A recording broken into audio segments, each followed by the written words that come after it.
끊임없는 호기심을 가진 여러분, 오늘 심층 분석 시간에 오신 걸 환영합니다. 지금 손목에 차고 계신 스마트워치를 한번 내려다 보시겠어요? 네, 아마 화면에 심박수가 뭐 72 bpm 이렇게 찍혀 있을지도 모르겠네요. 그렇죠. 똑딱, 똑딱. 메트로놈처럼 아주 규칙적이고 완벽하게 뛰고 있다고 생각하면 뭔가 내가 꽤 건강한 것 같고 안심이 되잖아요. 맞아요.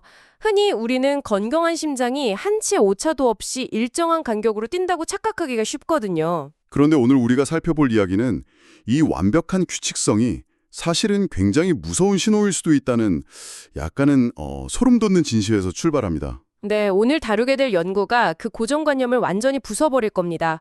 여러분이 매일 접하는 그 단순한 심박동 데이터 이면에 얼마나 깊고 다채로운 정보가 숨어 있는지 알게 되실 거예요. 자, 이 내용을 하나씩 풀어볼까요? 오늘 우리가 아주 깊게 파헤쳐볼 자료는 케이시 추아 연구팀이 2008년 의학공학 및 기술저널에 발표한 논문입니다. 제목이 심박수 변이도의 고차 스펙트럼을 이용한 심장 상태 진단이죠.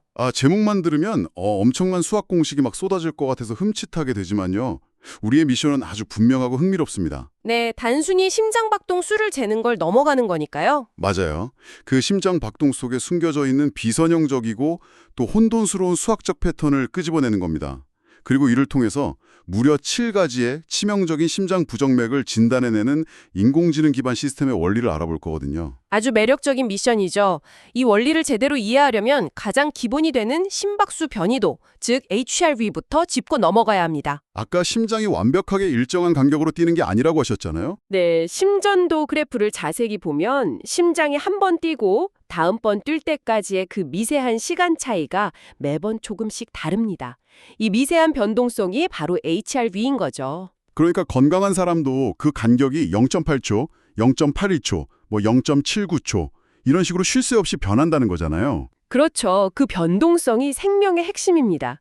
왜 심장이 그렇게 불규칙하게 뛸 수밖에 없는지 우리 심장의 통제센터를 들여다보면 이해가 쉬워요. 통제센터요? 네, 심장에는 스스로 전기 신호를 만들어내는 심방결절이라는 천연 페이스메이커가 있거든요. 그런데 얘가 독립적으로 일하는 게 아니라 우리 몸의 자율신경계에 끊임없이 개입을 받습니다. 교감신경과 부교감신경의 그 유명한 줄다리기 말씀이시죠? 네, 정확합니다. 교감신경은 심장을 빨리 뛰게 만드는 가속 페달이고 부교감신경은 천천히 뛰게 만드는 브레이크 역할을 하죠. 건강한 심장이라면 외부 환경이나 내면의 스트레스, 심지어 우리가 숨을 들이마시고 내쉬는 아주 미세한 자극에도 기민하게 반응해야 하잖아요. 맞아요. 그래서 이 가속 페달과 브레이크를 1초도 쉬지 않고 번갈아 밟으면서 밀고 당기기를 하는 겁니다. 그 끊임없는 조율의 결과물이 바로 HRV인 셈이고요. 심장이 얼마나 유연하게 대처하고 있는지를 보여주는 훌륭한 지표가 되는 거네요. 차를 운전할 때 쭉 뻗은 고속도로에서 속도를 고정해놓고 달리는 게 아니라 구분길이나 장애물이 나타날 때마다 가속과 감속을 섬세하게 조절하면서 달리는 거랑 똑같죠. 그런데 이 대목에서 아주 중요한 질문을 던지게 됩니다. 병원이나 기존 의료계에서 이 HRV를 분석할 때 그동안 너무 선형적인 잣대만 들이댔다는 거죠. 네, 그냥 평균 내서 분산을 구하거나 주파수 대역별로 에너지가 얼마나 되는지만 보는 방식들 말이에요. 이 복잡다단한 통제 시스템을 다 담아낼 수 있을까요? 결론부터 말씀드리면 불가능합니다. 인간의 심장혈관계는 1 더하기 1은 2가 되는 그런 단순한 기계가 아니거든요. 생리학적으로 본질적인 비선형성을 띠고 있다는 뜻이군요. 맞습니다. 선형적 분석의 한계라는 게 단순히 평균이나 변화의 폭만 보면 겉으로는 멀쩡해 보일 수 있다는 거예요. 실제로는 그 미세한 패턴 안에서 가속 페달과 브레이크가 완전히 엉켜서 헛돈고 있는데도 말이죠. 네, 우리가 건강검진에서 심전도를 찍었는데 의사 선생님이 수치 정상입니다 라고 했지만 사실 그 미세한 비선형적인 틈새에서는 이미 치명적인 고장이 시작되고 있을지도 모른다는 생각을 하면 와, 정말 아찔하네요. 그러니까요. 그래서 연구진이 기존 방식이 놓치는 이 틈새를 잡기 위해 새로운 수학적 무기를 들고 나온 겁니다. 그게 바로 고차 스펙트럼, 줄여서 HOS라고 부르는 기법이잖아요. 네, 신호가 정규 분포에서 얼마나 벗어나 있는지를 탐지하고 비선형적인 시스템을 식별해내는데 아주 강력한 도구죠. 논문을 보니까 특히 심박수 데이터의 3차 통계량에 관련된 바이스펙트럼과 바이코헤런스를 핵심으로 사용했더라고요. 맞습니다. 용어가 좀 어렵지만 비유를 들어 설명해 볼게요. 기존의 분석 방식을 오케스트라 연주에 비유하자면 단순히 지금 바이올린 소리가 얼마나 크지, 첼로 소리는 얼마나 크지, 이렇게 각각의 악기 소리 크기만 따로 떼어서 체크하는 거군요. 그렇죠. 하지만 진짜 훌륭한 교향곡인지 알려면 그것만으론 부족하잖아요. 아, 악기들이 각자 큰 소리를 낸다고 좋은 음악이 되는 건 아니니까요. 서로 호흡을 맞춰서 앙상블을 만들어내고 있는지를 봐야겠네요. 바로 그겁니다. 바이스펙트럼과 바이코히런스가 그 역할을 해요. 서로 다른 주파수 성분들이 얼마나 끈끈하게 위상결합을 이루며 상호작용하고 있는지를 찾아내는 겁니다. 그 바이코이런스는 그 결합의 정도를 0과 1 사이의 수치로 딱 떨어지게 보여주는 거고요. 네, 완벽하게 안무를 맞춰서 춤을 추고 있으면 1이 되고 서로 눈도 안 마주치고 제멋대로 움직이면 0이 되는 시기죠. 주파수들끼리 어떻게 커플 댄스를 추고 있는지 그 앙상블을 본다는 비유가 확 와닿습니다. 게다가 이 HOS 분석에는 의학 데이터에서 엄청난 강점이 하나 더 있습니다. 바로 배경 노이즈에 대한 면역력이 강하다는 거예요. 우리 생체 신호는 필연적으로 잡음이 아주 많이 끼어 있잖아요. 네, 그런데 이 기법은 그 잡음을 뚫고 진짜 신호들 사이의 은밀한 관계만 쏙 뽑아낼 수 있습니다. 잡음이 가득한 파티장 안에서도 두 사람이 얼마나 찰떡같이 대화를 나누고 있는지 정확히 잡아낼 수 있다는 거군요. 그래서 연구팀은 이 놀라운 렌즈를 들고 엄청난 양의 데이터를 분석하기 시작합니다. MIT BIH 부정맥 데이터베이스에서 심전도 데이터를 가져왔죠. 정상 심장뿐만 아니라 무려 7가지의 치명적인 심장 질환들 총 8개 클래스의 데이터를 1만 개나 추출했더라고요. 데이터 처리 과정도 굉장히 치밀했습니다. 1초에 360번이나 잘게 쪼개서 측정한 정밀한 데이터에서 심박수 피크만 정확히 뽑아냈어요. 그리고 그걸 다시 초당 4샘플로 리샘플링해서 분석에 사용했죠. 네, 그렇게 잘 정제된 양질의 데이터가 바이스펙트럼이라는 고차원적 렌즈와 만났으니 이제 그 결과를 눈으로 확인해 봐야겠죠. 여기서 정말 흥미로운 부분이 등장합니다. 저도 논문에 실린 그 2차원 플롯 이미지들을 봤는데요. 마치 밤하늘의 별자리 지도 같기도 하고 막 현대미술 작품 같기도 하더라고요. 네, 시각적으로 아주 독특하죠. 그런데 여기서 가장 충격적이었던 건 다름 아닌 정상 심장의 플롯이었습니다. 우리의 일반적인 상식과는 완전히 정반대의 결과를 보여줬거든요. 그렇죠. 건강한 심장이라면 왠지 플롯 모양도 아주 대칭적이고 규칙적이고 깔끔할 것 같잖아요. 네, 그게 우리가 가진 가장 큰 착각이었던 거예요. 정상 심장의 바이스펙트럼 결과를 보면 값들이 평면 전체에 아주 무작위로 흩뿌려져 있습니다. 질서라고는 찾아보기 힘들죠. 제가 논문에서 엔트로피라는 개념을 봤는데요. 상위상 엔트로피, 바이스펙트럼 엔트로피 수치들이 나왔는데 네, 정상 심장의 P1 평균이 0.52, P2 평균이 0.25 정도로 상당히 높게 나왔습니다. 엔트로피는 보통 무질서도, 그러니까 얼마나 예측 불가능하고 혼란스러운 상태인가를 나타내잖아요. 병든 심장보다 정상 심장이 오히려 이 수치가 높다는 게 너무 신기했어요. 건강할수록 심장 박동의 변화는 예측하기 어렵고 고도로 복잡하고 불규칙하다는 뜻입니다. 이것을 더 큰 맥락과 연결해보면 아주 본질적인 통찰을 얻게 되는데요. 아까 가속 페달과 브레이크 이야기를 다시 떠올려 보세요.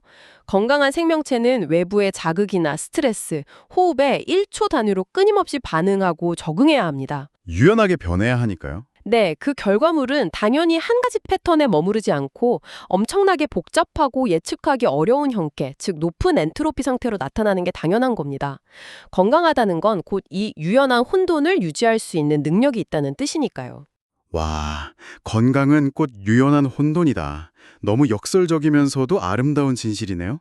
자, 그렇다면 정상 심장이 이렇다면 고장난 심장들은 도대체 어떤 얼굴을 하고 있을까요? 병명별로 다 특징이 달랐지만 가장 극적인 반전을 보여줬던 게 바로 심실세동, 즉 VF였습니다. 의학 드라마에서 환자 심정지가 왔을 때 삐 소리가 나면서 의사들이 제세동기를 들고 뛰어오는 바로 그 응급 상황이잖아요. 맞습니다.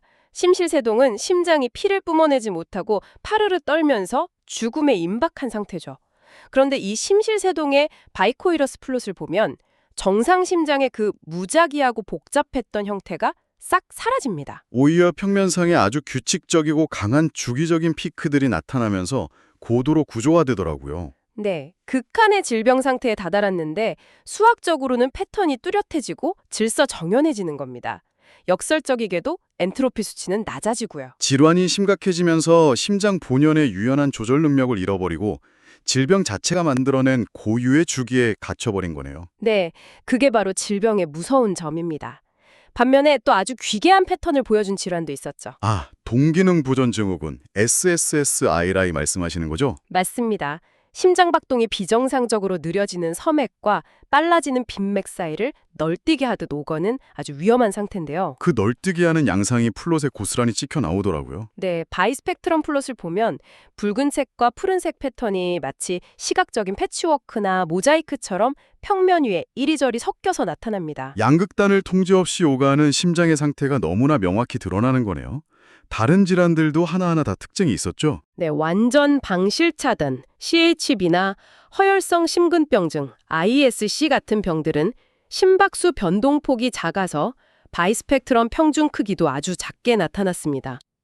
심방세동, AF 같은 경우는 매우 불규칙한 변동을 보이면서 이중주기 현상이 나타나고요.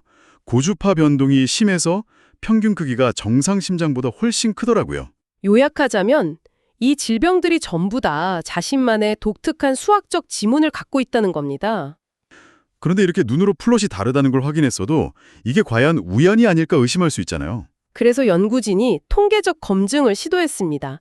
분산 분석, 즉 아노바를 돌려봤죠. 결과가 아주 명쾌하게 나왔잖아요. 네, p-value가 0.05보다 훨씬 낮게, 일부는 0.001 이하로 나왔습니다.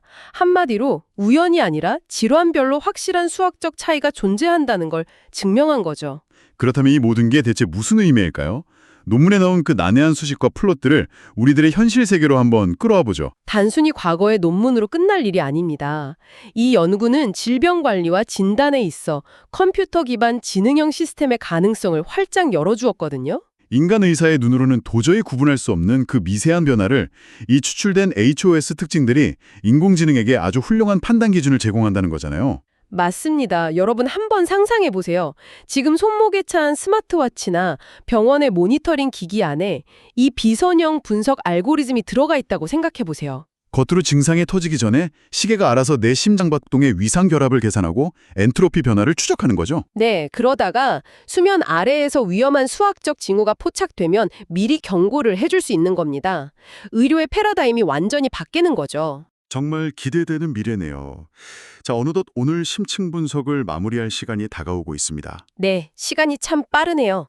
지금까지 우리가 나눈 이야기를 요약하자면 인간의 심장 박동은 1차원적인 숫자가 아니라 복잡한 다차원적 교향곡이라는 겁니다. 그리고 HOS 분석이 질병이라는 불협화음을 정확히 짚어내는 역할을 하는 거고요. 맞습니다. 그런데 오늘 탐험을 완전히 끝내기 전에 여러분의 뇌를 한 번 더 자극할 만한 도발적인 질문을 하나 던지고 싶습니다. 아, 논문 후반부에 언급됐던 그 내용이군요. 네, 정상 심장 데이터 분석 과정에서 연구진이 아주 조심스럽게 언급한 대목인데요. 바이스펙트럼 플롯에 0.05Hz와 0.1Hz, 그러니까 5초와 2.5초 주기에 특정 피크가 나타났는데 이게 우리의 호흡 속도, 즉 호흡성 동조율과 관련이 있을 가능성을 이야기했죠. 바로 그겁니다.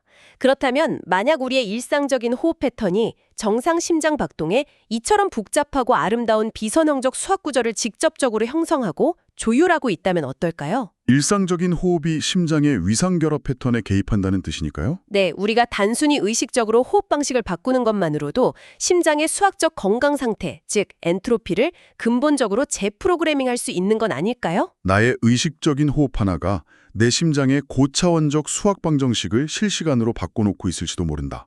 정말 심오하고 멋진 통찰이네요. 지금 이 순간 깊게 숨을 한번 들이마셔 보세요.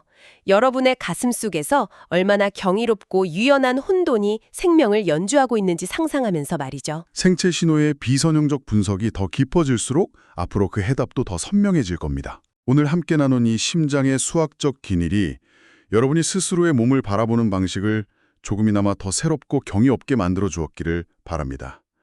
눈에 보이지 않는 숫자의 이면에 숨겨진 생명의 역동성을 발견하는 시간, 정말 즐거웠습니다. 네, 저도 아주 흥미로운 시간이었습니다. 호기심을 잃지 마시고 여러분의 남은 하루가 건강한 심장 박동처럼 예측 불가능한 기쁨과 유연한 복잡성으로 꽉 찬 하루가 되기를 진심으로 응원합니다. 지금까지 여러분의 지적 탐구를 돕는 깊은 이야기, 오늘의 심층 분석이었습니다. 감사합니다.